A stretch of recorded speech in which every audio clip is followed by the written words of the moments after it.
वृंदावन मथुरा धाम की जय, नवदीप मायापुर धाम की जय, श्री क्षेत्र जगन्नाथपुरी धाम की जय, श्री श्री जगन्नाथ बलदेव सुभद्रा सुदर्शन की जय, श्री श्री राधा मदन मोहन की जय, श्री श्री गौरनिताई की जय, गंगा मैया की जय, यमुना मैया की जय, भक्ति देवी की जय, श्री मदी तुलसी महारानी की जय, हरिनाम संकीर्तन जी की जय, हरे कृष्ण महामंत्र की जय, ग्रंथराज श्रीमद् भागवतम की जय, श्रील प्रभुपाद देव पुस्तक वितरण की जय, समेत गौर भक्तवृंद की जय, पिताई गौर प्रेमानंदे हरि हरि बोल, समेत भक्तवृंद की जय, हरे कृष्ण, समेत भक्तवृंद की जय, हरे कृष्ण, समेत भक्तवृंद की जय, हरे कृष्ण, गुरु गौरांग की जय, जगत गुरु श्रील प्रभुपाद की जय, हरे कृष्ण। तो आज बहुत ही शुभ दिन है, अक्षय तृतीया, और आज से चंदन यात्रा प्रारंभ होती है। तो इसलिए चंदन यात्रा का जो महत्व है उसके बारे में थोड़ा हम चर्चा करेंगे आज चैतन्य चरितामृत से। और ये यहाँ पर श्रीपाद माधवेंद्र पुरी जो हैं उनकी महिमा का इसमें वर्णन है।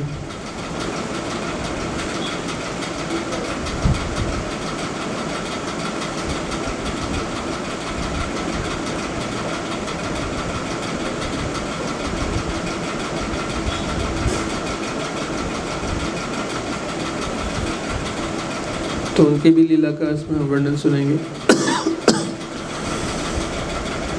और ये वाली लीला जो है वो विशेष रूप से प्रिय थी परम पूज्य गोपाल कृष्ण गोस्वामी गुरु महाराज को। तो आज के दिन हमें ये लीला हम पढ़ेंगे।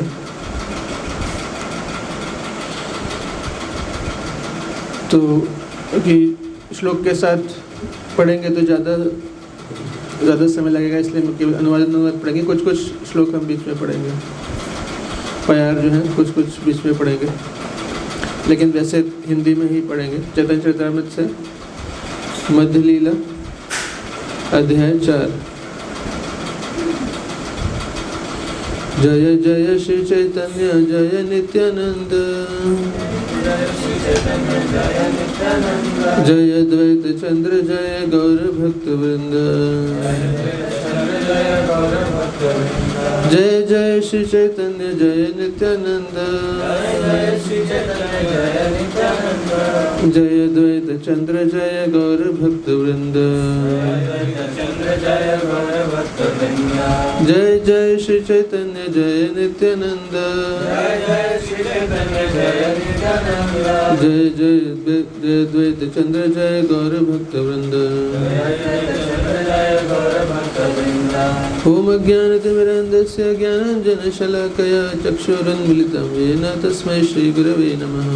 श्रीचैतन्यमनोभीष्टं स्थापितं येन भूतले स्वयं रूपः कदा मह्यं ददाति स्वपदान्तिकम्। वन्देऽहं श्रीगुरोः श्रीयुतपदकमलं श्रीगुरून् वैष्णवांश्च श्रीरूपं साग्रजातं सहगण रघुनाथान्वितं तं सजीवं साद्वैतं सावधूतं परिजनसहितं कृष्णचैतन्यदेवं श्रीराधा कृष्णपादान् सहगण ललिता श्रीविशाखान्वितांश्च। हे कृष्ण करुणा सिंधो दीनबंधो जगत्पते गोपेश गोपिका कांत राधा कांत नमोस्तुते। तप्त कांचन गौरांगी राधे वृंदावनेश्वरी वृषभानुसुते देवी प्रणमामि हरिप्रियै। वाञ्छाकल्पतरुभ्यश्च कृपा सिन्धुभ्य एव च पतितानां पावनेभ्यो वैष्णवेभ्यो नमो नमः। जय श्री कृष्ण चैतन्य प्रभु नित्यानंद श्री अद्वैत गदाधर शिवासादि गौर भक्तवृंद। हरे कृष्ण कृष्ण कृष्ण हरे हरे, हरे राम राम राम हरे हरे। नमो ओम विष्णुपादाय कृष्णप्रेष्ठाय भूतले श्रीमते भक्तिवेदांत स्वामिनिति नामिने। नमस्ते सरस्वते देवे गौरवाणी प्रचारिणे निर्विशेष शून्यवादी पाश्चात्य देशतारिणे। यस्मै दातं चोरयन् क्षीरभाण्डं गोपीनाथ क्षीरचोराभिधोभूत्। श्रीगोपाल प्रादुरासीद्वशः सन् यत्प्रेम्णा तं माधवेन्द्रं नतोऽस्मि। मैं उन माधवेंद्र पुरी को सादर नमस्कार करता हूँ जिन्हें श्री गोपीनाथ ने खीर का एक पात्र चुरा कर दिया और तत्पश्चात स्वयं क्षीर चोरा कहलाए। माधवेंद्र पुरी के प्रेम से प्रसन्न होकर गोवर्धन स्थित श्री गोपाल विग्रह ने जन समूह को दर्शन दिया।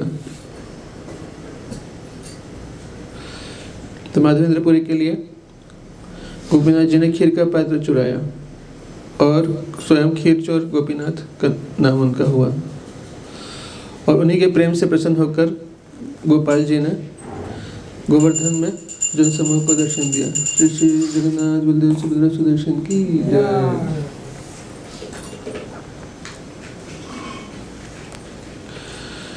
जय जय गौर चंद्र जय नित्यानंद, जय द्वैत चंद्र जय गौर भक्त वृंद। श्री चैतन्य महाप्रभु की जय हो, श्री नित्यानंद प्रभु की जय हो, श्री अद्वैत प्रभु की जय हो तथा श्री चैतन्य महाप्रभु के समस्त भक्तों की जय हो।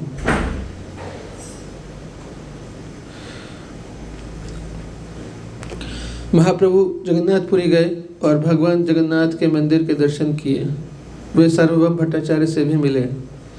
इन सब लीलाओं का अत्यंत विस्तृत वर्णन वृंदावन दास ठाकुर द्वारा अपने ग्रंथ चैतन्य भागवत में किया गया है। श्री चैतन्य महाप्रभु की सभी लीलाएं स्वभावतः अत्यंत अद्भुत और मधुर हैं। जब उनका वर्णन वृंदावन दास ठाकुर द्वारा किया जाता है तब वे अमृत की धारा के समान बन जाती हैं। इसलिए मेरा सविनय निवेदन है कि चूंकि इन लीलाओं का सुंदर वर्णन वृंदावन दास ठाकुर द्वारा पहले ही हो चुका है, अतएव उन लीलाओं की पुनरावृत्ति दंभ का परिचायक होगी। अतएव ऐसा करना अच्छा नहीं होगा। मुझ में ऐसी शक्ति नहीं है। अतएव चैतन्य मंगल अब चैतन्य भागवत नाम से विख्यात में वृंदावन दास ठाकुर जिन लीलाओं का पहले से विस्तृत वर्णन कर चुके हैं उन्हें मैं सूत्र रूप में प्रस्तुत कर रहा हूँ। उन्होंने कुछ लीलाओं का विस्तृत वर्णन नहीं किया है, प्रत्युत सार मात्र दिया है। अतः मैं इस पुस्तक में उनका वर्णन करने का प्रयास करूंगा। अतः मैं वृंदावन दास ठाकुर के चरण कमलों में अपना सादर नमस्कार अर्पित करता हूँ। मुझे आशा है कि मेरे इस कार्य से उनके चरण कमलों के प्रति अपराध नहीं होगा। तो पहले तो चैतन्य चरितामृत जिन्होंने लिखा है श्रील कृष्णदास कविराज गोस्वामी, और पहले तो वृंदावन दास ठाकुर को प्रणाम कर रहे हैं, क्योंकि चैतन्य महाप्रभु के बारे में जो वर्णन है पहले किसने किया? वृंदावन दास ठाकुर ने। तो ये नहीं कह रहे कि नहीं उन्होंने तो सही नहीं किया वर्णन, मैं अभी थोड़ा सही से कर रहा हूँ, ऐसा नहीं कर रहे वो कह रहे कि वो लोग उन्होंने किया वो ज़्यादा मधुर है। जो लीला उन्होंने विस्तार से वर्णन किया उसको मैं टच नहीं करूँगा, लेकिन जो उसने लीला संक्षिप्त में वर्णन की है उसको मैं विस्तार से बताऊँगा। तो एक विनम्रता का भाव जो है वो प्रकट कर रहे हैं और कह रहे हैं कि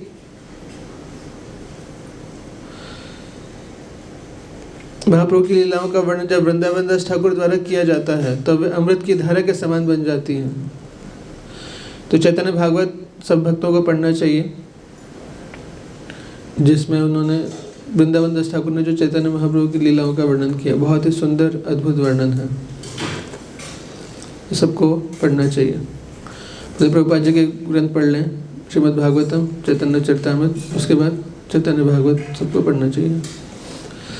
तो लीला जो अभी इसमें चर्चा होगी, ये लीला तब की है जब चैतन्य महाप्रभु संन्यास ले चुके हैं और जगन्नाथपुरी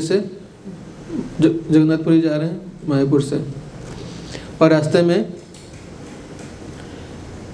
एक स्थान आता है, तो उसके बारे में अभी इसमें हम पढ़ेंगे। श्री चैतन्य महाप्रभु अपने 4 भक्तों सहित जगन्नाथपुरी की ओर चल पड़े और वे बड़े उत्साह से भगवान के पवित्र नाम हरे कृष्ण मंत्र का कीर्तन कर रहे थे। श्री चैतन्य महाप्रभु प्रतिदिन स्वयं एक गांव में जाते और प्रसाद तैयार करने के लिए चावल तथा अन्य अनाज पर्याप्त मात्रा में मांग लाते। रास्ते में अनेक नदियां पड़ी और हर नदी पर कर एकत्र करने वाला व्यक्ति था, किंतु उसने महाप्रभु को रोका नहीं। महाप्रभु ने भी उन सब पर कृपा की। अंत में वे रेमुणा पहुंचे। तो रास्ते में ऐसा हमें टोल लगता है, रास्ते में हम जाते हैं तो कर एकत्र करने वाला व्यक्ति था हर जगह। पहले ऐसा नाका होता था, है ना, वैसे करके वो रस्सी से खींचते थे। तो लेकिन महाप्रभु किसी ने नहीं रोका सन्यासियों को। आजकल तो ऐसा कुछ भेद नहीं है। कुछ है, राष्ट्रपति वगैरह को नहीं रोकते हैं या कुछ पॉलिटिशियंस को नहीं रोकते हैं, सरकारियों को, लेकिन साधु सन्यासियों का कोई ऐसा महत्व नहीं है टोल पर। जब से ऑटोमेटिक सिस्टम हुआ तब से तो और भी नहीं है। उसके पहले तो थोड़ा बात करके प्रसाद देके हम रोक सकते थे।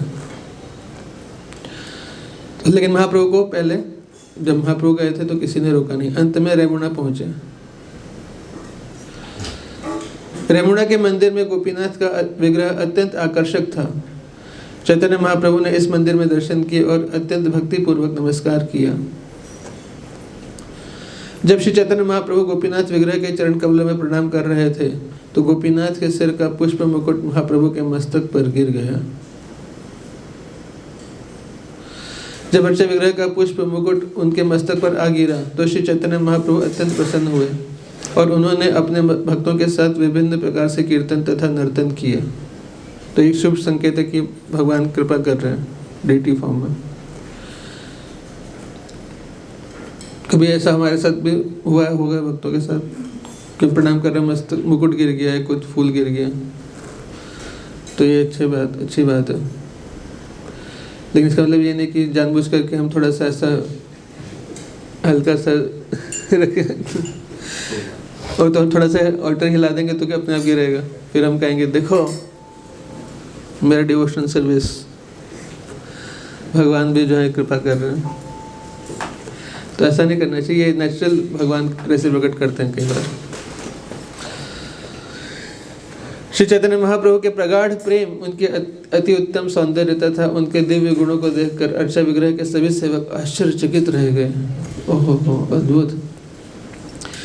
श्री चैतन्य महाप्रभु के प्रति प्रेमवश उन सेवकों ने नाना प्रकार से महाप्रभु की सेवा की और उस रात महाप्रभु गोपीनाथ के मंदिर में रुक गए। महाप्रभु वहां इसलिए रुके थे क्योंकि वे गोपीनाथ विग्रह का खीर प्रसाद पाने के लिए अत्यंत उत्सुक थे। उन्होंने अपने गुरु ईश्वरपुरी से यहाँ घटित एक कथा सुन रखी थी, इसलिए वो स्पेशली दर्शन के लिए रुके। तो क्या कथा थी? यह विग्रह दूर दूर तक क्षीर चोरा गोपीनाथ के नाम से विख्यात था। श्री चैतन्य महाप्रभु ने अपने भक्तों को वह कथा सुनाई कि यह विग्रह इतना प्रसिद्ध कैसे हुआ। कथा सुनेंगे अभी।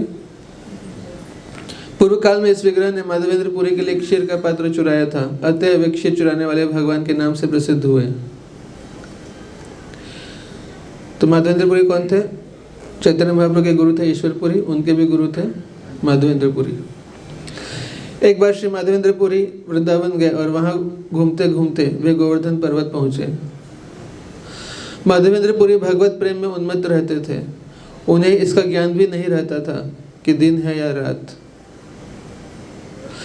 कभी वे उठ बैठते और कभी भूमि पर गिर पड़ते।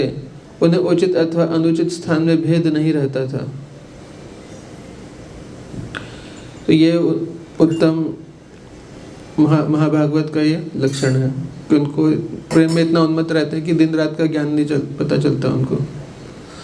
ऐसा नहीं कि पहले भगवत प्रेम में उन्मत्त है फिर प्रसाद का टाइम याद आ गया, तो वो प्रेम का लक्षण नहीं है।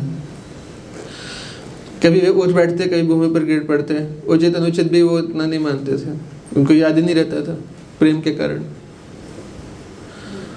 नींद के कारण नहीं, लेकिन प्रेम के कारण। गोवर्धन पर्वत की परिक्रमा करने के बाद श्री माधवेंद्रपुरी गोविंद कुंड गए और वहां स्नान किया। फिर संध्या विश्राम के लिए एक वृक्ष के नीचे बैठ गए। गोविंद कुंड गए हैं सब लोग? आप गए? गोविंद कुंड बहुत अच्छी जगह है। वहाँ पे माधवेंद्रपुरी जी का भजन कुटीर भी है, समाधि है, सब है। फिर संध्या विश्राम के लिए एक वृक्ष के नीचे बैठ गए।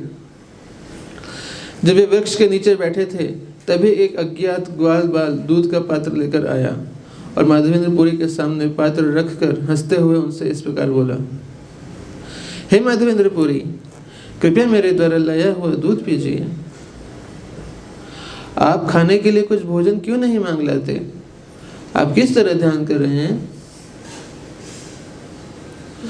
उस बालक के सौंदर्य को देखकर माधवेंद्रपुरी अत्यधिक संतुष्ट हुए। बच्चों की बातों से बड़ा, ये सामान्य बालक तो थे नहीं। इसके मीठे वचन सुनकर वे अपनी सारी भूख तथा प्यास भूल गए। माधवेंद्रपुरी ने कहा, तुम कौन हो? तुम कहाँ रहते हो? तुम कैसे जान पाए कि मैं उपवास कर रहा हूँ? बालक ने उत्तर दिया, महाशय मैं ग्वाल बाल हूँ और इसी गांव में रहता हूँ। मेरे गांव में कोई भूखा नहीं रहता। ब्रज में आज भी कोई भूखा नहीं रहता, ये रूल है। आप ट्राई कर सकते हैं कभी। आप चले जाइए वहाँ पे और अपना जयमाला करिए, किसी से कुछ मांगिए मत, प्रसाद आपको मिलेगा ही मिलेगा, कोई ना कोई दे जाएगा। एक हमारे एक डिवोटी हैं, उनके फादर थोड़े से इस टाइप के थे।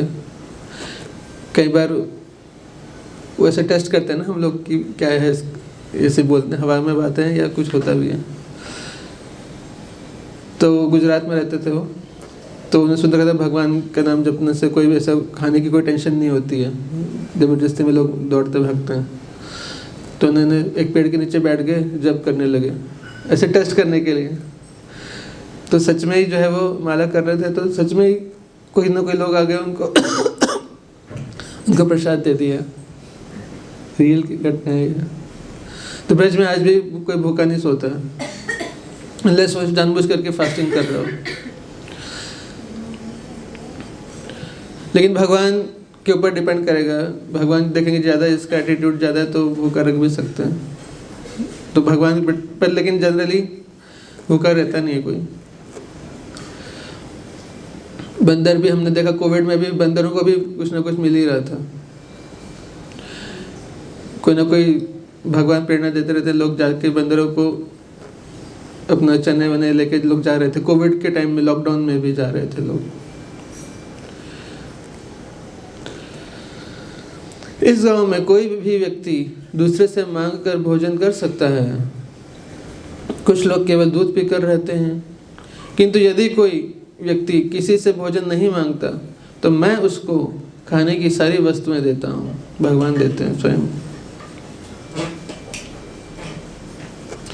तो मैं देता हूँ। भगवान कितनी महिमा है। तो भगवान की भक्ति में जो लगे उनको प्रसाद की कोई चिंता नहीं होनी चाहिए। पानी लेने आई हुई स्त्रियों ने आपको यहाँ देखा तो उन्होंने यह दूध देकर मुझे आपके पास भेजा है। स्त्रियां खुद नहीं आई, क्योंकि ये सन्यासी थे तो स्त्रियां दूर रहीं खुद से। तो बालक को भेजा। बालक ने आगे कहा, मुझे शीघ्र ही गाय धोने जाना है, किंतु मैं लौटकर यह दूध का पात्र आपसे ले जाऊंगा। यह कहकर वह बालक वहां से चला गया। वह बालक अचानक अंतर्धान हो गया तो माधवेंद्रपुरी का मन आश्चर्यचकित हो गया। दूध पीने के बाद माधवेंद्रपुरी ने पात्र को धोया और एक तरफ रख दिया।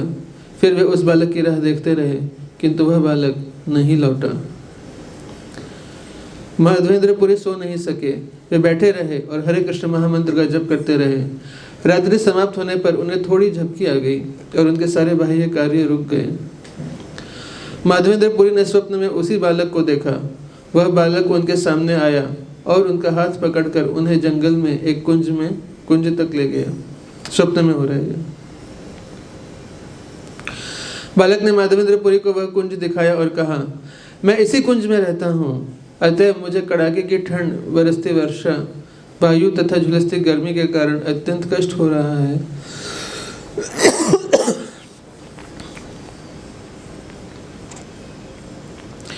कृपया करके गांव के लोगों को लाकर मुझे इस झाड़ी से निकालिए और उन्हें कहकर मुझे पर्वत की चोटी पर भली प्रकार स्थापित कर दीजिए। बालक ने आगे कहा, कृपया उस पर्वत की चोटी पर एक मंदिर बनवाइए और मुझे उस मंदिर में स्थापित कर दीजिए। इसके बाद मुझे पर्याप्त शीतल जल से स्नान कराइए, जिससे मेरा शरीर स्वच्छ हो जाए। मैं बहुत दिनों से तुम्हारी बाट देखता रहा हूँ और सोचता रहा हूँ कि कब माधवेंद्रपुरी यहाँ आकर मेरी सेवा करेगा। मैंने तुम्हारे प्रेम भाव के कारण ही तुम्हारी सेवा स्वीकार की है। इस प्रकार मैं प्रकट होऊंगा और मेरा दर्शन करने से सारे पतित लोगों का उद्धार हो जाएगा। मेरा नाम गोपाल है। मैं गोवर्धन पर्वत को धारण करने वाला हूँ। मेरी स्थापना वज्र द्वारा की गई थी और मैं यहाँ का अधिकारी हूँ। तो गोपाल विग्रह जो अभी जो है वो जो नाथ द्वारा में है, श्रीनाथ जी, वही गोपाल जी के विग्रह हैं। और उनका भगवान गिरिराज को धारण कर रहे हैं। तो उनकी स्थापना किसने की थी? वज्रनाभ ने की थी। और कह रहे कि मैं यहाँ का अधिकारी हूँ। जैसे गांव के देवता होते हैं अलग अलग, पहाड़ों में बहुत सारे देवता वगैरह होते हैं, ऐसे ब्रज में के भी देवता हैं। कौन? कृष्ण खुद। सोचो कितना मजा आएगा। कृष्ण ही देवता हूँ, इष्ट देव। तो आप वहां कैसे पहुंच गए नीचे कुंज में? तो कह रहे हैं जब मुसलमानों का आक्रमण हुआ तो मेरी सेवा करने वाले पुजारी ने मुझे इस जंगल के इस कुंज में छुपा दिया। फिर वह आक्रमण के भय से भाग खड़ा हुआ। पुजारी तो छुपा के भाग गया। पुजारी के जाने के बाद से मैं इसी कुंज में रह रहा हूँ। यह अच्छा हुआ कि तुम आ गए।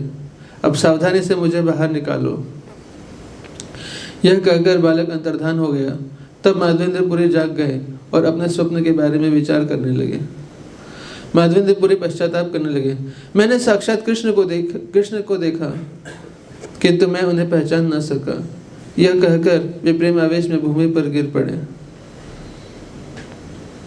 तो कृष्ण तो बालक रूप में तो आए थे सामने, लेकिन सपने फिर चले गए, फिर सपने में आए। तो ये सोचने की बात है कि माधवेंद्रपुरी जो इतने उन्नत भक्त थे कि भगवान जो है वो भगवान स्वयं उनसे सेवा लेना चाहते हैं। वैसे बाहर निकलना होता तो इतने लोग ब्रज में आते हैं परिक्रमा करना, किसी को भी बोल सकते थे। तो ये भगवान जो है अपने शुद्ध भक्तों से ही सेवा लेते हैं। तो हम तो शुद्ध नहीं है, फिर हमसे क्यों सेवा ले रहे हैं? एक्चुअली हमसे सेवा नहीं ले रहे हैं, भगवान सेवा ले रहे हैं प्रभुपाद जी से। और प्रभुपाद जी के जो शिष्य हैं, शुद्ध भक्त जो हैं, उनकी वजह से हमसे भी थोड़ी बहुत सेवा ले लेते हैं। ये तथ्य है। तो प्रभुपाद जी ने प्रार्थना किया था एक बार, जब प्रभुपाद जी ऑस्ट्रेलिया में गए थे, तो जब नए नए शिष्य थे सारे, तो प्रभुपाद जी ने प्रार्थना किया कि हे कृष्ण, इनको कुछ पता होता है नहीं सेवा कैसे होती है।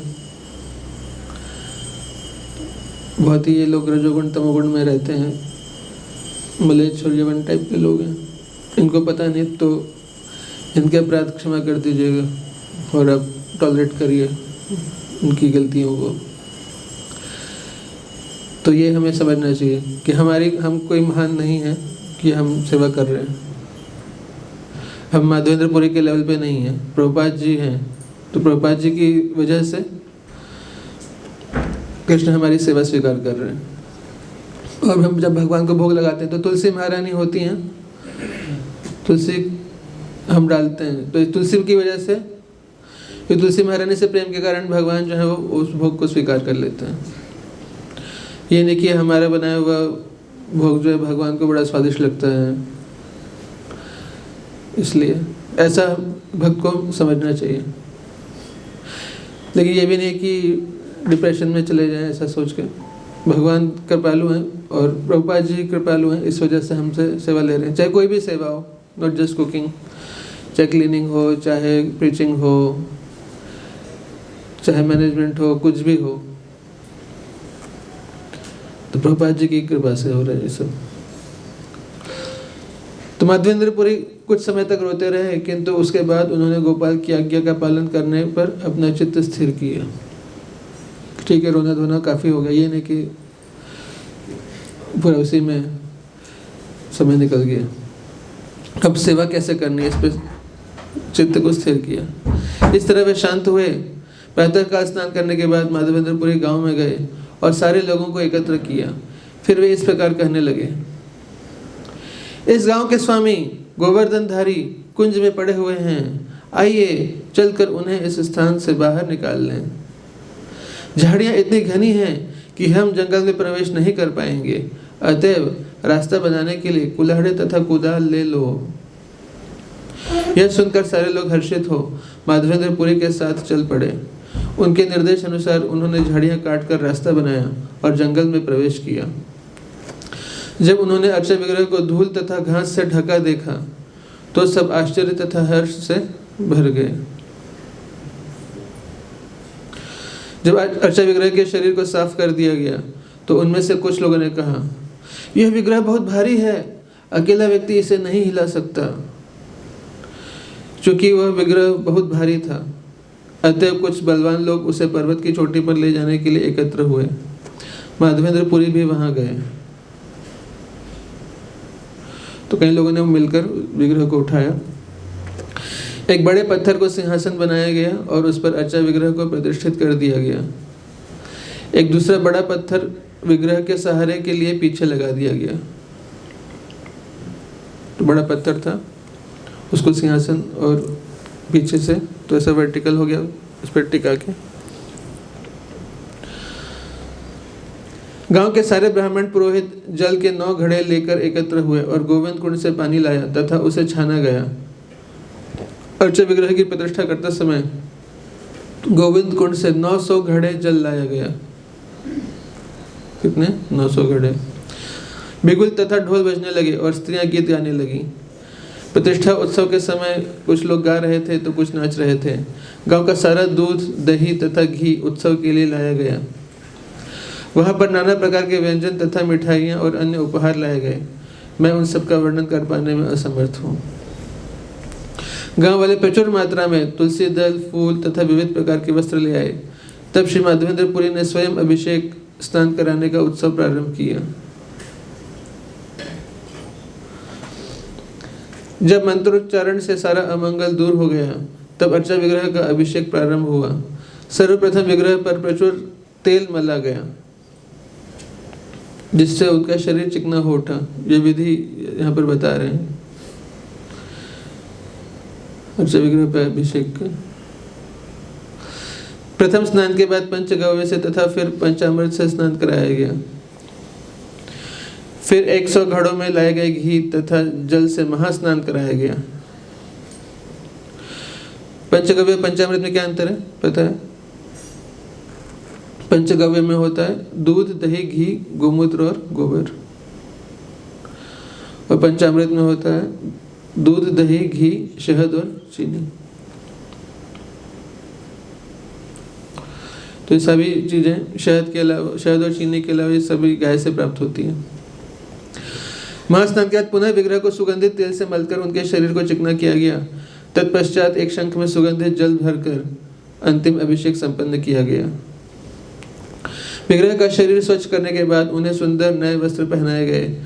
फिर विग्रह पर चंदन, तुलसी माला तथा अन्य सुगंधित फूलों की मालाएं पहनाई गईं। अभिषेक संपन्न हो जाने के बाद अर्चा विग्रह को धूप तथा दीप अर्पित किए गए और विभिन्न प्रकार के भोग अर्पित किया गया। भोग में दही, दूध तथा अनेक मिठाइयां सम्मिलित थीं। सर्वप्रथम अर्चा विग्रह को तरह तरह का भोग अर्पित किया गया। फिर नए पात्रों में सुवासित पीने का जल और तब आचमन के लिए जल दिया गया, का भोग लगाया गया। तांबुल तथा पान देने के बाद भोग आरती संपन्न की गई। तो हम तो पान का भोग नहीं लगाते हैं, भोग लगाते हैं लेकिन खाते नहीं हैं प्रसाद, लेकिन भगवान की सेवा में भगवान खाते हैं। अंत में हर एक ने विविध प्रार्थनाएं की तथा विग्रह को पूर्ण आत्मसमर्पण के भाव में दंडवत प्रणाम किया। जो ही गांव वालों को पता चला कि अर्चा विग्रह की प्रतिष्ठा होने जा रही है, वे अपने यहाँ से सारा चावल, दाल तथा गेहूं का आटा ले आए। यह सामग्री इतनी मात्रा में थी कि पर्वत की चोटी उससे पूरी तरह भर गई। जब गांव वाले चावल, दाल तथा आटा ले आए तो गांव के कुम्हार भोजन पकाने के लिए सभी बर्तन ले आए और प्रातः काल से भोजन पकाना प्रारंभ हुआ। तो अपने आप जो है वो लोगों को पता चला तो लोग अपने आप सारा ग्रोसरी वगैरह सब लेके आ गए अपने यहाँ पे। 10 ब्राह्मणों ने अन्न पकाया और 5 ब्राह्मणों ने सूखी तथा रसदार सब्जियां पकाई। सारी तरकारियां जंगल से एकत्र किए गए शाक, जड़ों तथा फलों से बनाई गईं। किसी ने दाल पीसकर बड़े तथा बड़ियां बनाई। इस तरह बड़े समझते हैं, बड़ी जो होती है सुखा के जो बनाते हैं, कई प्रकार की बड़ियां बनती हैं। इस तरह ब्राह्मणों ने सभी तरह के व्यंजन बनाए। 5-7 व्यक्तियों ने बहुत सी रोटियां बनाई और उन्हें पर्याप्त घी से चुपड़ दिया। सारी सब्जियां, दाल तथा भात भी घी से सिक्त थे, घी से बनाया गया सारा। पके चावल का पलाश के पत्तों में ढेर लगा दिया गया। ये पत्ते भूमि पर बिछे नए वस्त्र के ऊपर फैले थे।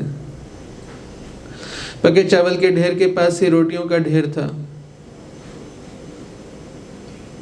तो रोटियां भी थी पहले से, और सारी तरकारियों तथा रसदार व्यंजनों को विभिन्न पात्रों में भरकर उनके चारों ओर रख दिया गया।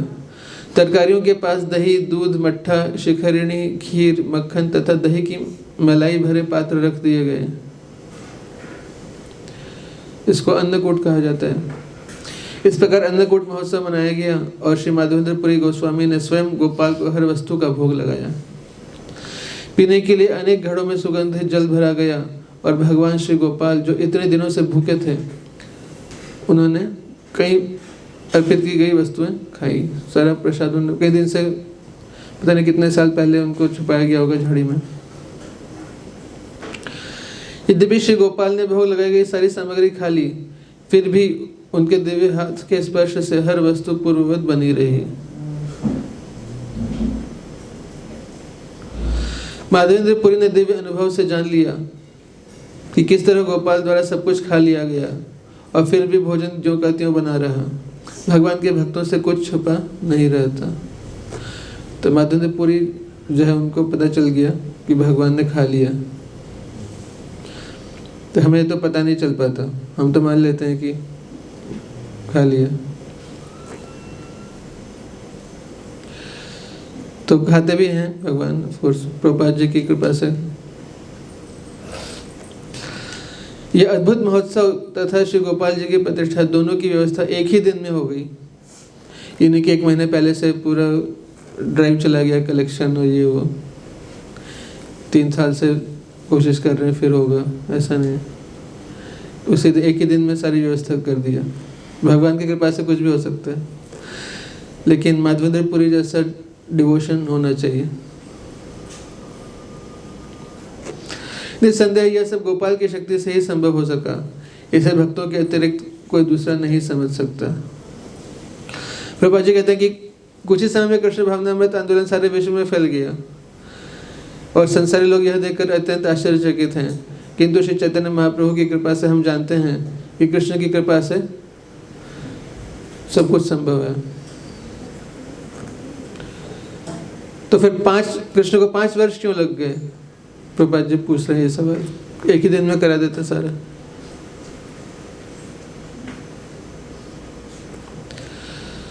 प्रभुपाद जी कह रहे हैं, वे तो 5 ही दिनों में अपने नाम तथा यश को सारे विश्व में जंगल की आग की तरह फैला सकते हैं। जिन लोगों की कृष्ण के प्रति श्रद्धा तथा भक्ति है, वे समझ सकते हैं कि यह सब श्री चैतन्य महाप्रभु की कृपा से कितने अद्भुत ढंग से घटित होते हैं। हम तो निमित्त मात्र हैं।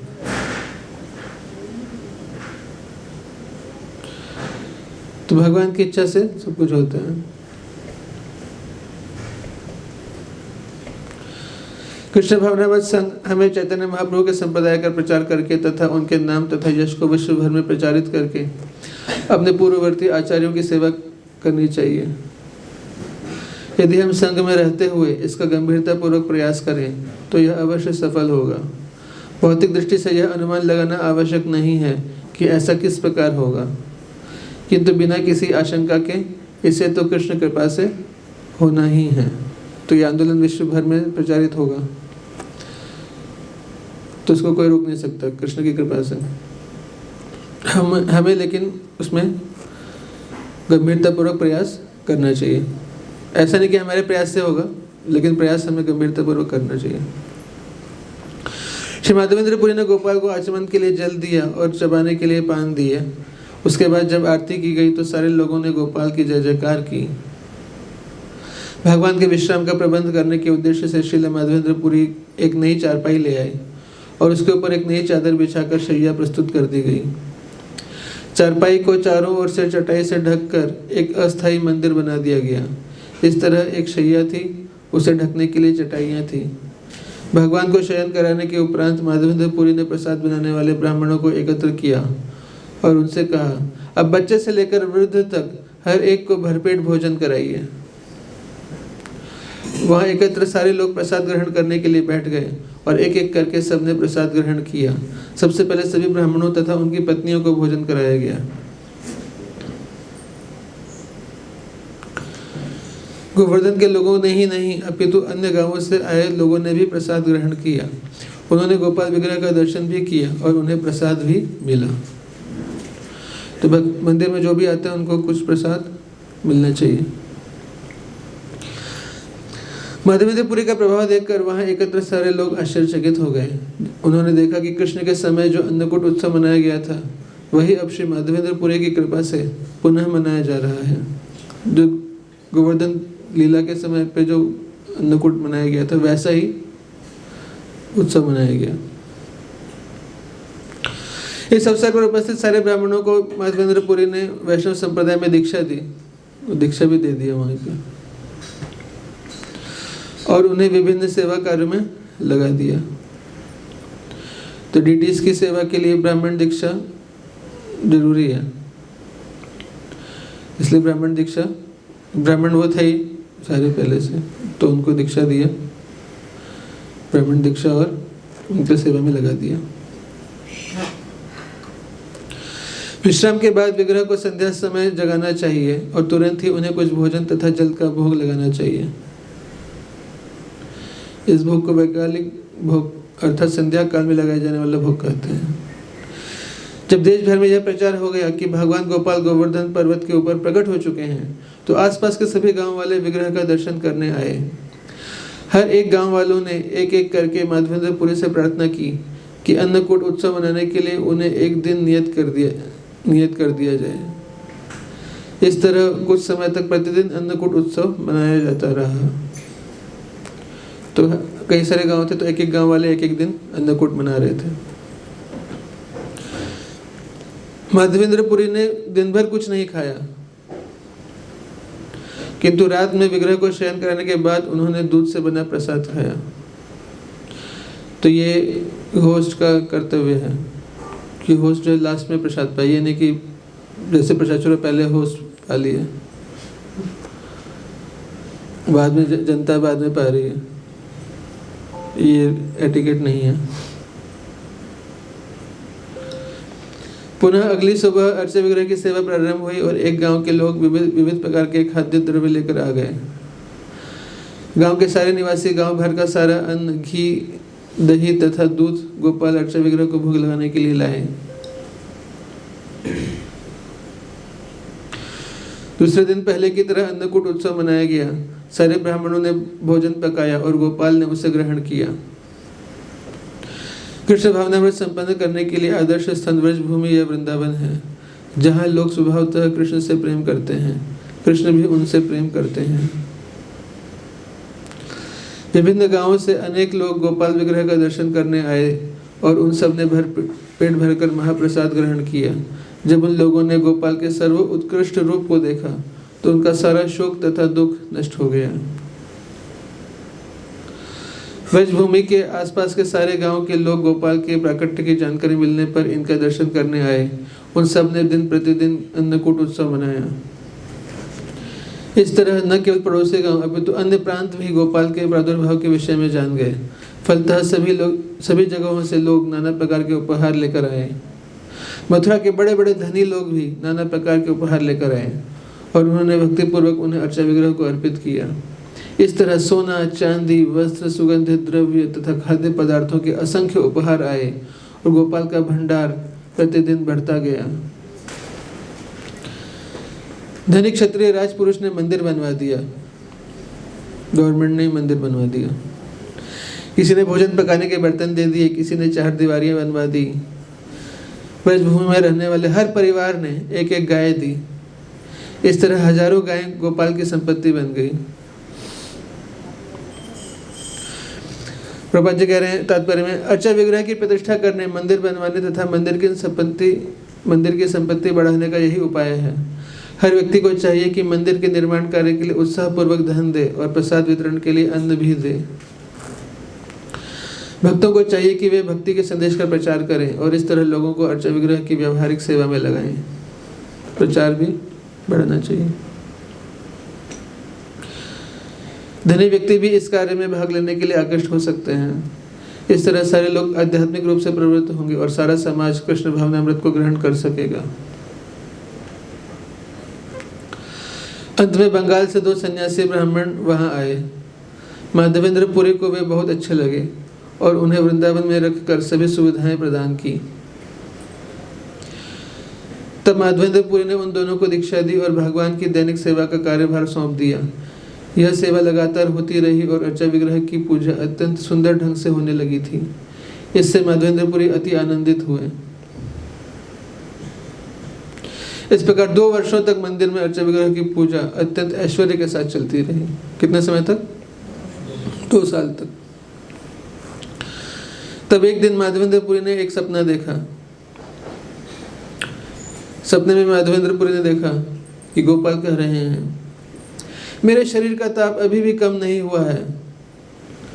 तुम मलय प्रदेश से चंदन लाओ और मुझे शीतल बनाने के लिए मेरे शरीर पर इसका लेप करो। 2 साल तक सेवा लेने के बाद भी भगवान क्या कह रहे हैं कि अभी मेरा शांत नहीं हुआ है, अभी गर्मी कम नहीं हुई है। भगवान को इतनी गर्मी लग रही थी। तब चंदन का लेप लगाओ। चंदन कहाँ से लाओ? मलय चंदन।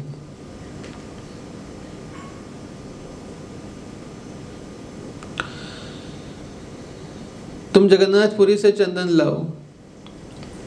वृंदावन में बैठे थे, वहां से कहाँ जाओ? जगन्नाथपुरी। कृपया तुरंत जाओ, क्योंकि यह काम कोई और नहीं कर सकता, इसलिए तुम ही करो।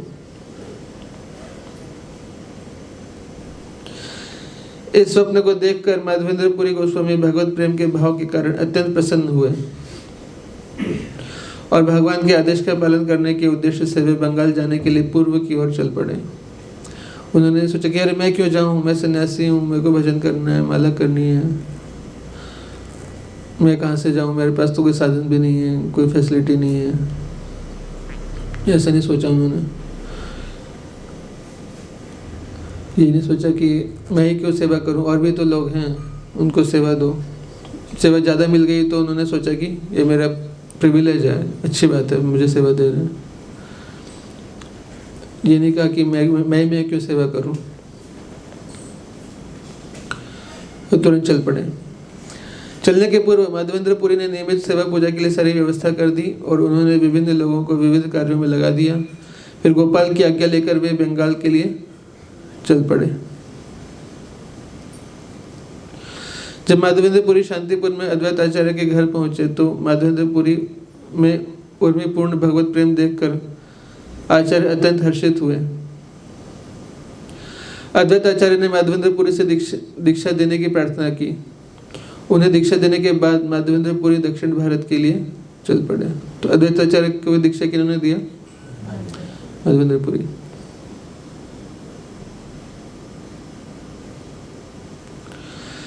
दक्षिण भारत जाते समय माधवेंद्रपुरी रेमुणा गए, जहां गोपीनाथ स्थित हैं।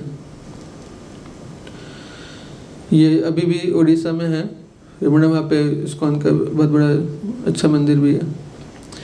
विग्रह की सुंदरता देखकर माधवेंद्रपुरी भाव विभोर हो गए। मंदिर के बरामदे में जहाँ से लोग सामान्यतया अर्चा विग्रह का दर्शन करते थे, माधवेंद्रपुरी ने कीर्तन और नृत्य किया। फिर वे वहाँ बैठ गए और उन्होंने ब्राह्मण से पूछा कि अर्चा विग्रह को किस किस वस्तु का भोग लगाया जाता है। प्रबंधन की उत्कृष्टता से माधवेंद्रपुरी ने अनुमान लगाया कि वहां अवश्य उत्तम भोजन ही अर्पित किया जाता होगा।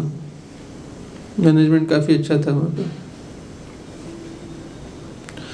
माधवेंद्रपुरी ने सोचा, मैं पुजारी से पूछूंगा कि गोपीनाथ को किस प्रकार का भोजन अर्पित किया जाता है, जिससे हम भी अपनी रसोई में उनकी व्यवस्था करके वैसा ही भोजन श्री गोपाल को अर्पित करेंगे।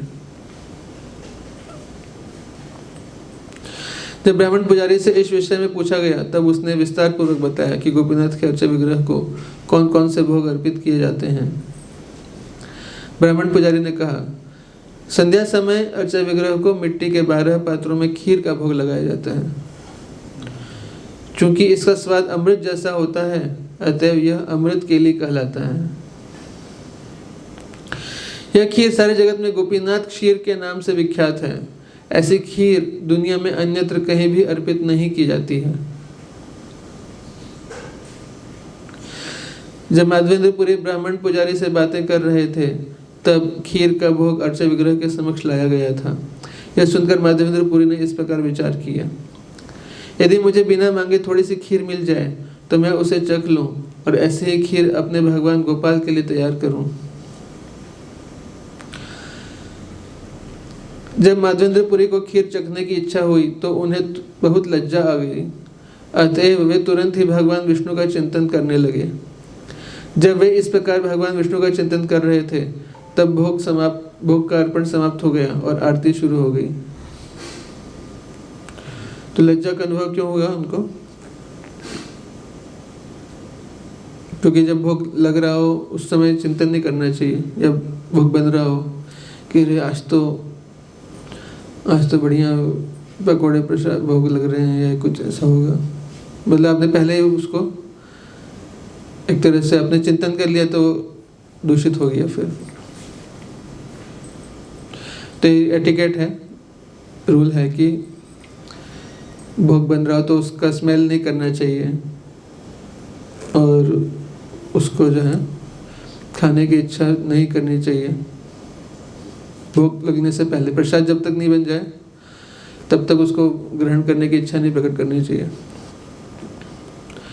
तो उनको आइडिया नहीं था उस समय और इतना भाव में थे तो उन्होंने चिंतन किया मुझे भी खाने को मिल जाए तो मेरे को पता लग जाए कि कैसा बन रहा है, फिर गोपाल जी को हम वैसे ही भोग लगाएंगे। तो जब पता चला कि भोग लगा नहीं है, लग रहा है, तब उनको लज्जा आई कि अरे एक मैंने क्या कर दिया। आरती समाप्त होने के बाद माधवेंद्रपुरी ने अर्चा विग्रह को नमस्कार किया और फिर मंदिर से बाहर चले गए। उन्होंने किसी से और कुछ भी नहीं कहा। श्री माधवेंद्रपुरी भिक्षा मांगने से बचते थे। वे पूर्णतः विरक्त और भौतिक वस्तुओं के प्रति उदासीन थे। बिना मांगे यदि कोई खाने के लिए कुछ दे देता तो खा लेते, अन्यथा वे उपवास करते थे। ये गोस्वामियों का ये भाव रहता है। माधवेंद्रपुरी जैसा परमहंस सदैव भगवान की प्रेम भक्ति से संतुष्ट रहता है। भौतिक भूख प्यास उनके कार्यकलापों में बाधक नहीं बन सकते। जब उन्हें अर्चा विग्रह को अर्पित थोड़ी खीर खाने की इच्छा हुई तो उन्होंने सोचा कि उनसे अपराध हुआ है, क्योंकि वे अर्चा विग्रह को भोग लगाई जा रही वस्तु को खाना चाह रहे थे।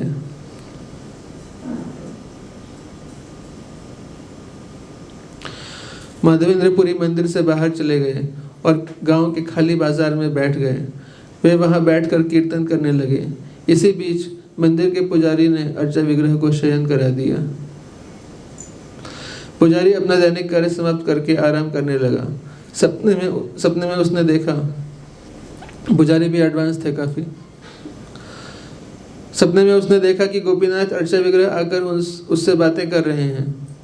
अर्चा विग्रह इस प्रकार बोले, हे पुजारी, कृपया उठो और मंदिर का द्वार खोलो। मैंने खीर का एक पात्र सन्यासी माधवेंद्रपुरी के लिए रख लिया है।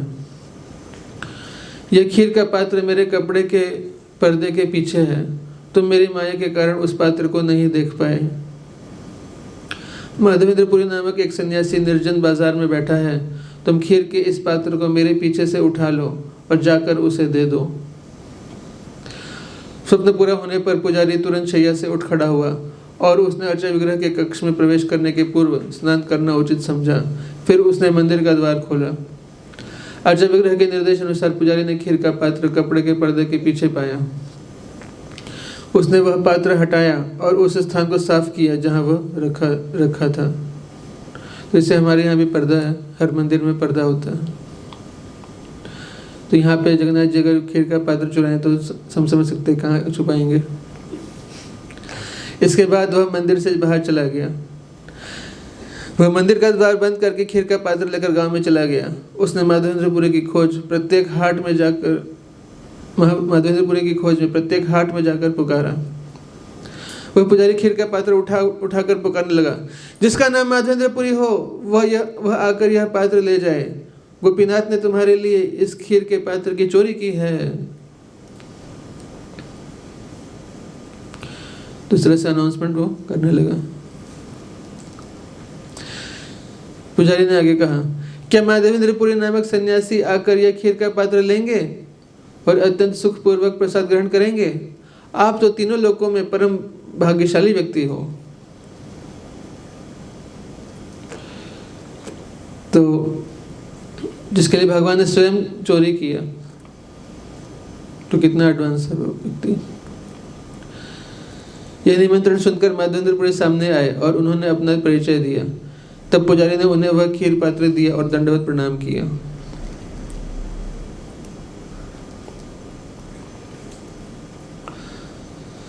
जब माधवेंद्रपुरी को खीर पात्र की कथा विस्तार से बतलाई गई तो वे कृष्ण प्रेम के आनंद में मग्न हो गए। श्रील माधवेंद्रपुरी के प्रेम भाव के लक्षण देखकर पुजारी आश्चर्यचकित हो गया। मान लीजिए किसी को हम में से पता लगे कि हमारे लिए भगवान ने खीर का पात्र चुराया, तो कितना मजा आएगा, आनंद होगा।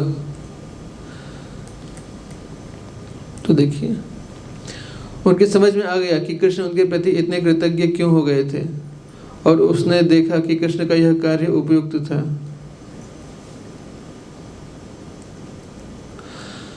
माधवेंद्रपुरी को नमस्कार करके वह पुजारी मंदिर लौट गया।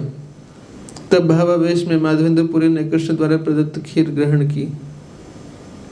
इसके बाद माधवेंद्रपुरी ने उस पात्र को धोया और तोड़कर उसे खंड खंड कर दिया। फिर उन्होंने उन खंडों को बाह्य वस्त्र में बांधकर ठीक से रख लिया।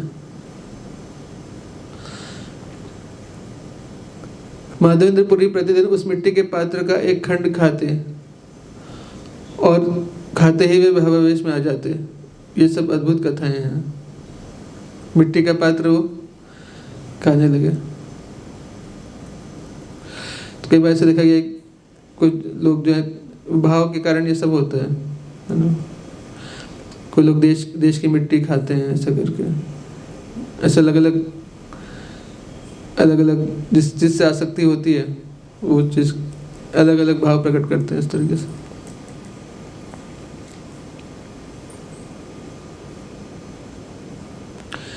ये सब अद्भुत कथाएं हैं।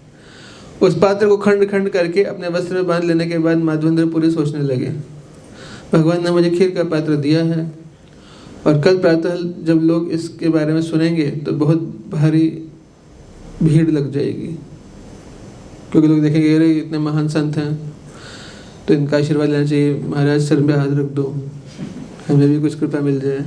काफ़ी भीड़ हो जाएगी। तो उन्नत भक्त जो है वो नेम फेम से दूर रहना चाहते हैं, तो फिर सेवा नहीं हो पाएगी। यह सोचकर श्री माधवेंद्रपुरी ने उसी स्थान पर गोपीनाथ जी को दंडवत प्रणाम किया और प्रातः होने के पूर्व ही रेमुणा से चले गए।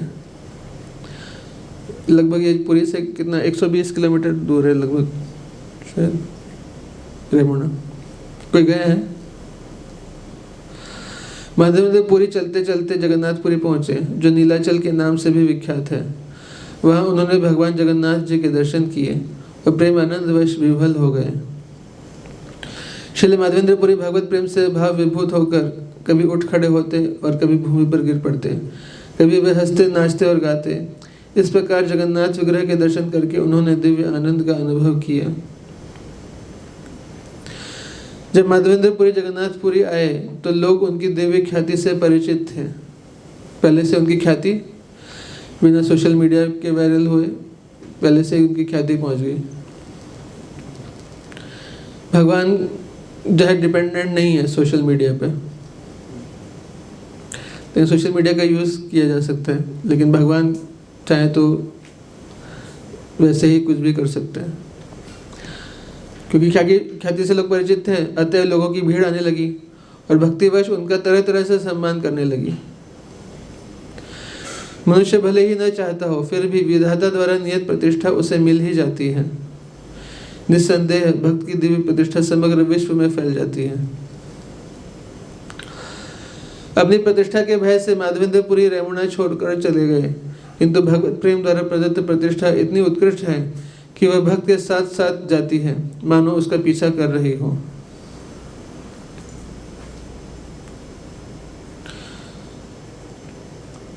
माधवेंद्रपुरी जगन्नाथपुरी छोड़ना चाह रहे थे, क्योंकि लोग उनका महान भक्त के रूप में आदर कर रहे थे, किंतु इससे गोपाल विग्रह के लिए चंदन की लकड़ी एकत्र करने में बाधा उत्पन्न करने का भय था। क्योंकि प्रतिष्ठा से भागते थे तो सोचे कि यहाँ पर प्रतिष्ठा मिल रही, चलो यहाँ से निकलो, लेकिन निकल जाएंगे तो फिर चंदन कैसे मिलेगा जिसके लिए वो आए थे। श्री माधवेंद्रपुरी ने वहां पर जगन्नाथ जी के सेवकों, सभी सेवकों तथा महान भक्तों से श्री गोपाल के प्राकट्य की कथा बतलाई। जब जगन्नाथपुरी के सारे भक्तों ने सुना कि गोपाल विग्रह चंदन चाहते हैं तो सभी हर्षित होकर चंदन एकत्र करने का प्रयास करने लगे। जो लोग राज अधिकारियों से परिचित थे वे उनसे मिले और कपूर तथा चंदन मांग मांग कर एकत्र किया। इस चंदन को ले जाने के लिए माधवेंद्रपुरी को एक ब्राह्मण तथा एक सेवक दिया गया। उन्हें आवश्यक मार्ग व्यय भी दिया गया। टोल का लक्ष्मी जी उनको पहले से दे दिया गया कि टोल आएगा रास्ते में, आप दे दीजिएगा। रास्ते के चुंगी वसूलने वालों से बचने के लिए माधवेंद्रपुरी को सरकारी अफसरों से छूट के आवश्यक कागजात दिलाए गए। कुछ जैसे हम दिखाते नहीं, कुछ कार्ड वार्ड दिखाओ एग्जेम्प्ट वाला। कई बार भक्त लोग जाते हैं ऐसे बोलते हैं हम एग्जेम्प्ट हैं, वो बोलते हैं कार्ड दिखाओ। तो सरकार काम प्रॉपर होना चाहिए तभी एग्जामिशन मिलेगा।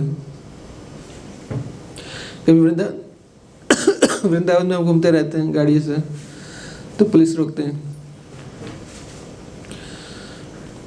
ये कागजात उनके हाथ में दिए गए। इस तरह माधवेंद्रपुरी चंदन सहित वृंदावन के लिए चल पड़े और कुछ दिनों के बाद वे पुनः रेमुणा गांव तथा वहां के गोपीनाथ मंदिर में पहुंचे। जब माधवेंद्रपुरी गोपीनाथ के मंदिर पहुंचे तो उन्होंने भगवान के चरण कमलों पर अनेक बार नमस्कार किया। वे प्रेम भाव में सतत नृत्य और गान करने लगे।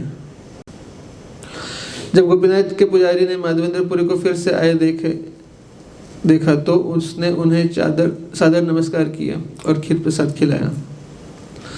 उस रात माधवेंद्रपुरी ने मंदिर में विश्राम किया, किंतु रात्रि के अंत में उन्हें दोबारा स्वप्न दिखलाई पड़ा। रात्रि के अंत में जो स्वप्न आता है वो सच होता है, जनरली ऐसा कहते हैं। माधवेंद्रपुरी ने सपने में देखा कि गोपाल उनके सामने आकर कह रहे हैं, हे माधवेंद्रपुरी, मुझे पहले ही सारा चंदन तथा कपूर प्राप्त हो चुका है। मुझे पहले से हो गया, तो मैंने जो लाया इतना उसका क्या करें। तुम सारे चंदन को कपूर के साथ घिसकर तब तक गोपीनाथ के विग्रह पर इसका प्रतिदिन लेप करते रहो जब तक यह समाप्त न हो जाए। मेरे शरीर तथा गोपीनाथ के शरीर में कोई अंतर नहीं है, वे अभिन्न हैं। तो मैं ही गोपीनाथ हूँ, हम एक ही हैं। तो गिरिराज, गिरधारी और गोपीनाथ एक ही हैं। अतः यदि तुम गोपीनाथ के शरीर पर चंदन लेप करते हो तो वह मेरे शरीर पर लेप के समान ही है। इस प्रकार मेरे शरीर का ताप कम हो जाएगा। प्रभुपाद जी कह रहे हैं, गोपाल वृंदावन में स्थित थे जो रेमुणा से बहुत दूर है। उन दिनों मुसलमानों द्वारा शासित प्रांतों से होकर जाना होता था, जो कभी कभी यात्रियों के आने जाने में व्यवधान डालते थे। अपने भक्त के कष्ट को ध्यान में रखते हुए भक्तों के सर्वोच्च हितैषी भगवान गोपाल ने माधवेंद्रपुरी को आदेश दिया कि चंदन का लेप गोपीनाथ के शरीर में कर दें, जो गोपाल के शरीर से अभिन्न है। इस तरह भगवान ने माधवेंद्रपुरी को कष्ट तथा असुविधा से बचा लिया। गोपाल ने कहा, मेरे आदेश अनुसार कार्य करने में तुम तनिक भी संदेह मत करो। मुझ पर विश्वास रखकर जो आवश्यक हो वह करो। तो माधवेंद्रपुरी ने सोचा कि कहीं ऐसा तो नहीं कि मैं मेहनत से बचना चाह रहा हूँ, इसीलिए ऐसा सपना मैं देख रहा हूँ अपने आप ही। ऐसा हो सकता है क्योंकि कष्ट हो रहा है जाने में, तो कई बार मन में ऐसी बातें आती हैं, तो हम अज्यूम कर लेते हैं वो चीज़ कि भगवान ऐसे ही चाहते हैं कि हम आराम से रहें और एंग्जाइटी ना लें। तो संदेह कर रहे थे कि एक क्या उस सपना में देख रहा हूँ। तो भगवान ने कहा, संदेह मत करो, यही है जो सही सोच रहे हो तुम। मैं खुद ही ऐसा कह रहा हूँ। मैं कह रहा हूँ कि इसी को गोपीनाथ जी को ही लगा दो ये चंदन, इतना आदेश देकर गोपाल अंतर्धान हो गए और श्रील माधवेंद्र पुरी जाग गए। उन्होंने तुरंत गोपीनाथ के सभी सेवकों को बुलाया और वे वहां उपस्थित हो गए। माधवेंद्र पुरी ने कहा, गोपीनाथ के विग्रह पर इस कपूर तथा चंदन का लेप करो, जिसे मैं वृंदावन स्थित गोपाल के लिए लाया हूँ। इसे नियमित रूप से प्रतिदिन करो। यदि गोपीनाथ के शरीर पर चंदन का लेप किया जाए तो गोपाल शीतल हो जाएंगे। आखिर पूर्ण पुरुषोत्तम भगवान पूर्णतः स्वतंत्र हैं, उनका आदेश सर्वशक्तिमान है। गोपीनाथ के सेवक यह सुनकर अत्यंत प्रसन्न हुए कि गर्मियों में यह सारा चंदन गोपीनाथ के शरीर पर लेप करने के लिए प्रयोग होगा। माधवेंद्र पुरी ने कहा, ये 2 सेवक नियमित रूप से चंदन घिसेंगे और तुम सहायता के लिए अन्य 2 व्यक्ति और ले लो, उनका वेतन मैं दूंगा। तो चंदन घिसने के लिए वेतन पे भी हम रख सकते हैं। जैसे जरूरत ना पड़े तो माधवेंद्र जी के पास काफी फंड है, तो वेतन देके भी सेवा कराई जा सकती है। इसका मतलब यह, अगर जरूरी हो तो और कोई ऑप्शन ना हो तो।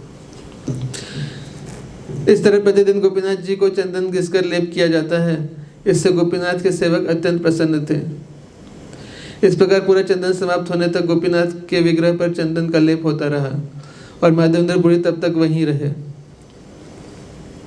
तो उन्होंने पूरा मेक श्योर किया कि घर तो नहीं ले जा रहे हैं कोई, चंदन भगवान को लगे, ये मेक श्योर किया उन्होंने।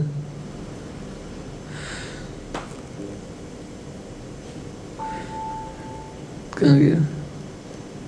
गर्मी के अंत में माधवेंद्र पुरी जगन्नाथपुरी लौट आए, जहां उन्होंने बड़े ही आनंद से चतुर्मास से बिताया। तो गर्मी में चंदन हुआ 2 महीने तक चला, फिर कहाँ पहुंच गया? रथ यात्रा भी आने वाली होगी, तो सोचा हुआ कि रथ यात्रा अभी करके ही जाएंगे, फिर चतुर्मास में भी रह गए।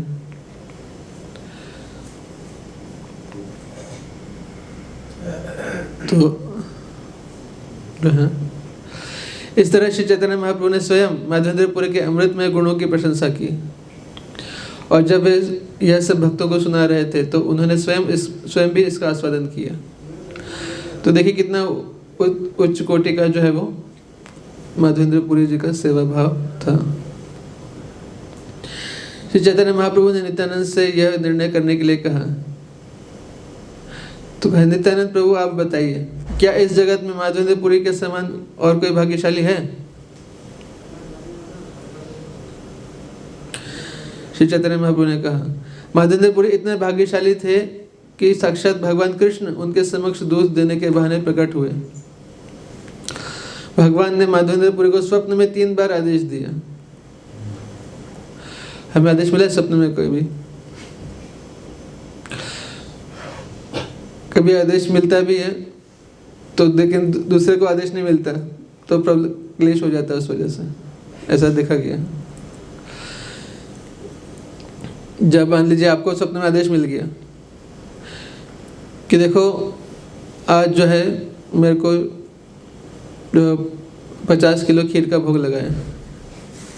कुक, मान लीजिए एक एग्जांपल दे रहे हैं, जो कुकिंग कर रहे हैं उनको आदेश स्वप्न में मिल गया कि आज जो है वो इतना कुकिंग होना चाहिए, और टेम्पल अथॉरिटी को आदेश नहीं हुआ। टेम्पल अथॉरिटी क्या बोलेगा, ये क्या दिमाग खराब है? ऐसा हुआ था एक बार, मतलब यहाँ पे नहीं, एक बार क्या हुआ, अब वृंदावन परिक्रमा मार्ग पर गए हैं कभी, वहाँ पे एक जगन्नाथ जी का मंदिर है, देखा किसी ने? अंदर गए हैं वृंदावन परिक्रमा में। तो जैसे जगन्नाथ जी के विग्रह जो है 12 साल में चेंज होते हैं, हर 12 साल में। तो एक भक्त थे, कई साल पहले की बात है, 200-300 साल पहले की, तो वो वृंदावन में भजन करते थे। तो जगन्नाथ जी की इच्छा थी यमुना जी का दर्शन करने की डायरेक्ट। कदाचित कालिंदी तट विपिन संगीत तरहो मुदा भीरी नारी वदन कमला स्वाद मधुप। तो जगन्नाथ जी कालिंदी के तट पे आना चाहते थे, तो लेकिन अब जगन्नाथपुरी में तो कालिंदी है नहीं। तो जगन्नाथ जी ने, एक भक्त के सपने में जगन्नाथ जी आए वो बोला कि 12 साल में मेरा विग्रह बदलता है वहाँ पे, तो जो पुराना विग्रह है उसको तुम लेके आ जाओ यहाँ वृंदावन, यमुना जी के तट पे उसको स्थापित करके यहाँ पे सेवा करो।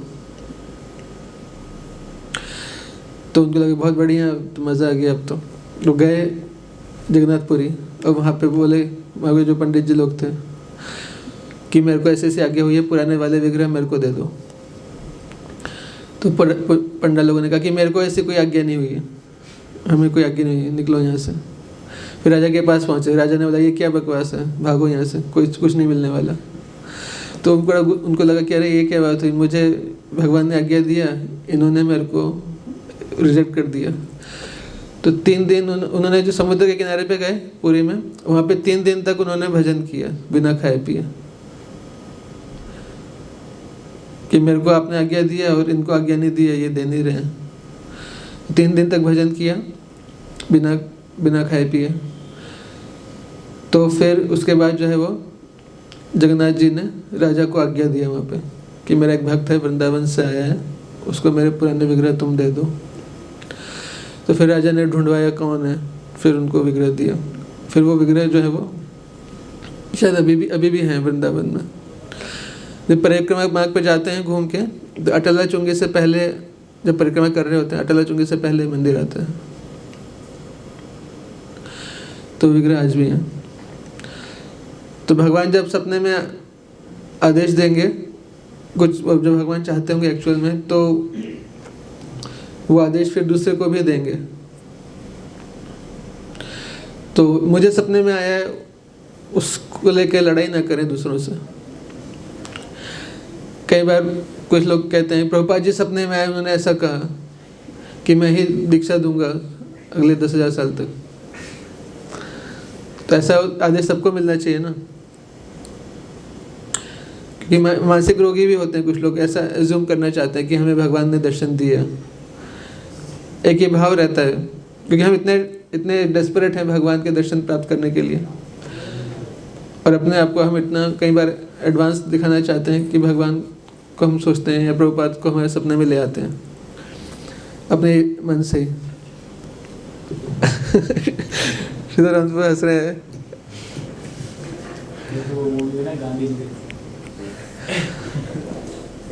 जो कि अच्छी बात है। देखिए भगवान सपने में आए जिसके वो सही है,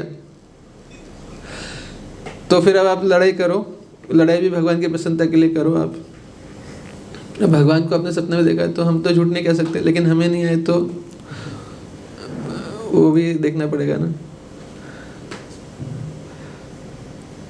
तो अगर भगवान किसी एक के सपने में आ रहे, बाकी के सपने में नहीं आ रहे, तो उसके लिए वो लड़ सकता है, चाहे तो लड़ाई में फिर कुटाई भी होगी, उसके लिए भी तैयार रहे।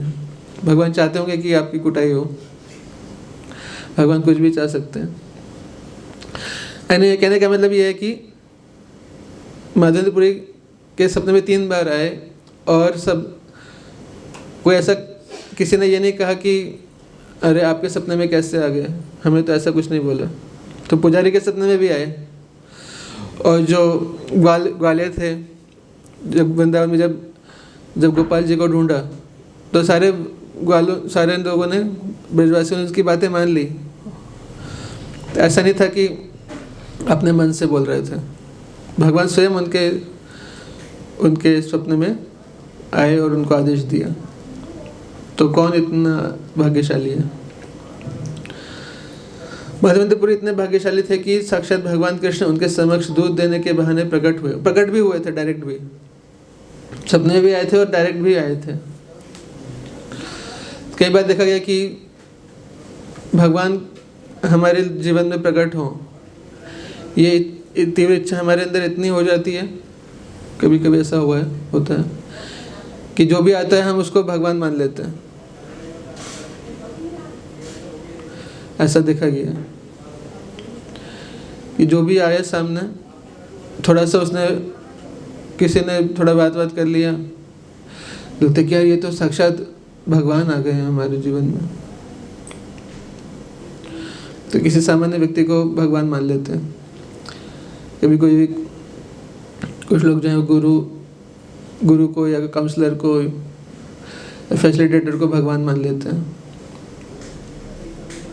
ऐसा देखा गया है कि ये तो स्वयं भगवान है लगता है, बड़ा बढ़िया मुस्कुराते हैं, बड़ा अच्छा जो है वो गाते हैं लगता है स्वयं भगवान है, भाई स्वयं चैतन्य महाप्रभु आ गए। तो ऐसा नहीं सोचना चाहिए। तो माधवेंद्रपुरी का ऐसा नहीं था, उनके सामने स्वयं भगवान प्रकट हुए। माधवेंद्रपुरी के प्रेम के वशीभूत होकर स्वयं भगवान कृष्ण गोपाल विग्रह के रूप में प्रकट हुए और उनको जो सपने में बताया था सच हुआ सारा। जहाँ पे बताया था कटीली झाड़ी में भगवान है, वहीं पे निकले रियल में भी। तो स्वप्न और रियलिटी मैच होनी चाहिए। माधवेंद्रपुरी के प्रेम के वशीभूत होकर स्वयं भगवान कृष्ण गोपाल विग्रह के रूप में प्रकट हुए और उनकी सेवा स्वीकार करके भगवान ने सारे जगत का उद्धार किया। माधवेंद्रपुरी के कारण ही भगवान गोपीनाथ ने खीर का पात्र चुराया और इस तरह वे क्षीर चोरा के इनाम से प्रसिद्ध हुए। माधवेंद्रपुरी ने गोपीनाथ के श्री विग्रह पर चंदन का लेप किया और इस प्रकार वे भगवत प्रेम से विभल हो गए। मुसलमानों द्वारा शासित भारतीय प्रांतों में चंदन तथा कपूर लेकर यात्रा करना अत्यंत असुविधाजनक था। तब से ये प्रॉब्लम है। अकेले ट्रैवल करना तो आप इधर उधर से कहीं से भी जा सकते हो, लेकिन बहुत ज़्यादा हैवी आप सामान लेके जाओगे, चंदन लेकर जाओगे, तो वो आरोप लगाएंगे कि ये स्मगलिंग कर रहे हैं, कुछ कर रहे हैं। तो बड़ा मुश्किल था। इसके कारण माधवेंद्रपुरी कष्ट में पड़ सकते थे। यह गोपाल विग्रह को ज्ञात हो गया। भगवान अत्यधिक दयालु हैं और अपने भक्तों से अनुरक्त रहते हैं। अतएव जब गोपीनाथ को चंदन का लेप लगाया गया तो माधवेंद्रपुरी का श्रम सार्थक हो गया। श्री चैतन्य महाप्रभु ने नित्यानंद प्रभु को माधवेंद्रपुरी के उत्कट प्रेम के आदर्श पर अपना निर्णय देने के लिए कहा। श्री चैतन्य महाप्रभु ने कहा, उनके सारे प्रेम व्यवहार असाधारण है। निस्संदेह उनके कार्यकलापों को सुनकर हर कोई आश्चर्यचकित रह जाता है। श्री माधवेंद्रपुरी अकेले रहा करते थे। वे पूर्ण विरक्त थे, सदैव मौन रहते थे। वे किसी भी भौतिक वस्तु में रुचि नहीं रखते थे और संसारी बातें करने के भय से अकेले रहते थे। जो उनका ओरिजिनल नेचुरल उनका नेचर था। गोपाल जी का दिव्य आदेश पाकर इस महापुरुष ने मांग कर चंदन एकत्र करने हेतु हजारों मील यात्रा की। इतनी मेहनत कौन करेगा? कई बार लोग कहते हैं, अरे प्रभु मंदिर क्या बना रहे हो, एंग्जाइटी हो रहा है आपको, बाधा आ रही है। प्रभुपाद जी इतना अमेरिका तक पहुंच गए। तो ये है उन्नत भक्तों का भाव। माधवेंद्रपुरी ने हजारों मील पैदल यात्रा की। माधवेंद्रपुरी ने भूखे रहने पर भी किसी से खाने के लिए भोजन नहीं मांगा, इतने विरक्त थे। और इस विरक्त पुरुष ने श्री गोपाल के निमित्त चंदन का भार वहन किया। अपनी निजी सुख सुविधा की चिंता न करके माधवेंद्रपुरी एक मन चंदन लगभग 82 पाउंड तथा 20 तोला लगभग 8 औंस कपूर गोपाल के विग्रह का लेप करने के लिए उठा लाए। यही दिव्य आनंद उनके लिए पर्याप्त था।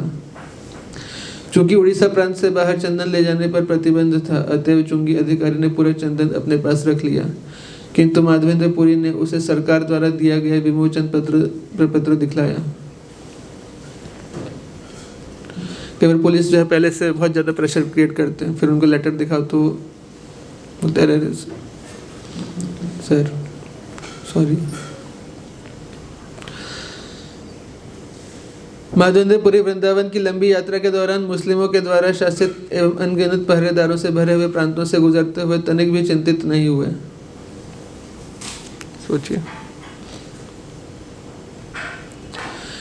यद्यपि माधवेंद्रपुरी के पास एक छदाम भी नहीं था, किंतु वे चुंगी अफसरों के पास से निकलने के लिए तनिक भी भयभीत नहीं थे। उनका एकमात्र आनंद गोपाल के लिए वृंदावन तक चंदन का बोझ उठाकर ले चलने में था। उत्कट भगवत प्रेम का यही स्वाभाविक परिणाम होता है। भक्त निजी असुविधाओं या विघ्नों पर विचार नहीं करता, वह सभी परिस्थितियों में भगवान की सेवा करना चाहता है। श्री गोपाल यह दिखलाना चाहते थे कि माधवेंद्रपुरी कृष्ण से कितना प्रगाढ़ प्रेम करते थे। अतः उन्होंने नीलाचल से चंदन तथा कपूर लाने के लिए उनसे कहा। भगवान को जरूरत नहीं थी चंदन की, लेकिन भगवान दिखाना चाहते थे कि भक्त कितना मेरे से प्रेम करते हैं, इसलिए भक्तों को कई बार असुविधा में डालते हैं। अत्यंत कष्ट उठाकर तथा अत्यधिक परिश्रम करके माधवेंद्रपुरी चंदन को रेमुणा ले आए, फिर भी वे अत्यंत प्रसन्न थे। उन्होंने कठिनाइयों की तनिक भी चिंता नहीं की। पूर्ण पुरुषोत्तम भगवान गोपाल ने माधवेंद्रपुरी के उत्कृष्ट प्रेम की परीक्षा करने के लिए उन्हें नीलाचल से चंदन लाने का आदेश दिया, और जब माधवेंद्रपुरी इस परीक्षा में खरे उतरे तो भगवान उन पर अत्यंत कृपालु हुए। भक्त तथा भक्त के प्रिय श्री कृष्ण के मध्य ऐसे प्रेम भक्ति के ऐसे व्यवहार का प्रदर्शन दिव्य है। साधारण व्यक्ति के लिए इसे समझ पाना संभव नहीं है। सामान्य व्यक्तियों में इतनी क्षमता ही नहीं होती। यह गाकर श्री चैतन्य महाप्रभु ने माधवेंद्रपुरी का प्रसिद्ध श्लोक पढ़ा। यह श्लोक चंद्रमा के समान है, इसने सारे जगत को प्रकाशमान किया है। जिस प्रकार निरंतर घिसने से मले चंदन की सुगंध बढ़ती है, उसी प्रकार इस श्लोक का मनन करने पर इसकी महत्ता समझ में आती है।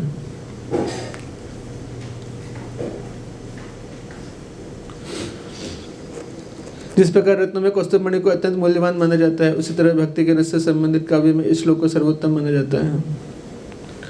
वास्तव में इस श्लोक को श्रीमती राधा रानी ने स्वयं कहा था, और उनकी कृपा से ही यह माधवेंद्रपुरी के शब्दों में प्रकट हुआ। केवल श्री चैतन्य महाप्रभु ने इस श्लोक के काव्यत्व का आस्वादन किया है। इसे समझ पाने में कोई चौथा व्यक्ति समर्थ नहीं है। एक श्लोक है जिसका अर्थ केवल 4 लोग समझ सकते हैं। राधा रानी, माधवेंद्रपुरी, चैतन्य महाप्रभु, 3 लोग समझ सकते हैं, चौथा नहीं समझ सकता। पृथ्वी पर जीवन के अंतिम काल में माधवेंद्रपुरी इस श्लोक को बारंबार पढ़ते थे। इस श्लोक का उच्चारण करते करते उन्होंने जीवन का चरम लक्ष्य प्राप्त किया। वो श्लोक कौन सा है पता है? दीन दयार्द्रनाथ है, मथुरा नाथ कदावलोक्य से, हृदयं त्वदलोक कातरं, दयित भ्राम्यति किं करोम्यहम्। हे नाथ, हे कृपालु स्वामी, हे मथुरापति, मुझे फिर आपके दर्शन कब होंगे? आपका दर्शन न कर पाने के कारण मेरा विक्षुब्ध हृदय अस्थिर हो चुका है। हे प्रिय, अब मैं क्या करूं? ये श्लोक है। यह श्लोक पढ़ते ही श्री चैतन्य महाप्रभु अचेत होकर भूमि पर गिर पड़े। ये कथा सुनाने के बाद, इस श्लोक को उच्चारण करने के बाद गिर पड़े। वे विह्वल थे, अतः अपने वश में नहीं थे। जब श्री चैतन्य महाप्रभु भावावेश में भूमि पर गिर पड़े तो नित्यानंद प्रभु ने तुरंत उन्हें अपनी गोद में उठा लिया। तब श्री चैतन्य महाप्रभु क्रंदन करते हुए फिर से उठ बैठे। विमोद प्रकट करते हुए महाप्रभु हुंकार करते हुए इधर उधर दौड़ने लगे। कभी वे हंसते, कभी रोते, कभी नाचते, कभी गाते थे। श्री चैतन्य महाप्रभु पूरा श्लोक नहीं सुना पाए। उन्होंने बारंबार इतना ही कहा, ऐ दीन, ऐ दीन। इस तरह वे बोल नहीं सके और उनकी आंखों से अश्रु की धारा बहने लगी। कपकपी, पसीना, हर्ष के अश्रु, स्तंभ, शरीर का रंग फीका पड़ना, निराशा, खिन्नता, स्मृति ह्रास, गर्व, हर्ष, दीनता, ये सारे लक्षण श्री चैतन्य महाप्रभु के शरीर में दिख रहे थे। इस श्लोक ने प्रेम भाव के द्वार खोल दी और गोपीनाथ के सारे सेवकों ने महाप्रभु को भावावेश में नृत्य करते देखा। जब श्री चैतन्य महाप्रभु के चारों ओर अनेक लोगों की भीड़ लग गई तो वे बाह्य चेतना में आए। इसी बीच अर्चा विग्रह को भोग का समर्पण समाप्त हुआ और सुमधुर ध्वनि के साथ आरती संपन्न हुई। अर्चा विग्रहों को शयन कराने के बाद पुजारी मंदिर के बाहर आ गया और उसने खीर के सारे 12 पात्र श्री चैतन्य महाप्रभु को दे दिए। जब गोपीनाथ महाप्रसाद के सारे खीर पात्र श्री चैतन्य महाप्रभु के समक्ष रखे गए तो वे अत्यंत प्रसन्न हुए। भक्तों को खिलाने के लिए उन्होंने 5 पात्र स्वीकार किए। शेष 7 पात्र आगे बढ़ाकर पुजारी को दे दिए। फिर महाप्रभु द्वारा लिए गए 5 पात्रों की खीर 5 भक्तों में बांटी गई और उन सब ने प्रसाद ग्रहण किया। गोपीनाथ विग्रह से अभिन्न श्री चैतन्य महाप्रभु पहले ही खीर पात्रों का आस्वादन कर चुके थे, क्योंकि महाप्रभु स्वयं कृष्ण है। फिर भी भक्ति प्रकट करने के लिए उन्होंने भक्त के रूप में पुनः खीर खाई। वह रात्रि महाप्रभु ने उस मंदिर में संकीर्तन करने में व्यतीत की। प्रातःकाल मंगल आरती देखकर वे वहां से चल पड़े। इस तरह स्वयं श्री चैतन्य महाप्रभु ने गोपाल जी, गोपीनाथ तथा श्री माधवेंद्रपुरी के दिव्य गुणों का आस्वादन अपने श्रीमुख से किया। इस तरह मैंने श्री चैतन्य महाप्रभु की अपने भक्तों के प्रति वात्सल्य की दिव्य महिमा तथा भगवत प्रेम के भाव की पराकाष्ठा दोनों का वर्णन किया है। जो कोई श्रद्धा तथा भक्ति से इस कथा को सुनता है उसे श्री कृष्ण के चरण कमलों के प्रति भगवत प्रेम का धन प्राप्त होता है। हरि हरि। श्री रूप रघुनाथ पदे यार आश, चैतन्य चरितमृत कहे कृष्ण दास। श्री रूप तथा श्री रघुनाथ के चरण कमलों की वंदना करते हुए, उनकी कृपा की कामना करते हुए मैं कृष्णदास उनके चरण चिन्हों पर चलकर श्री चैतन्य चरितामृत का वर्णन कर रहा हूँ। श्री चैतन्य चरितामृत की जय। श्रीपद माधवेंद्रपुरी की जय। चंदन यात्रा महोत्सव की जय।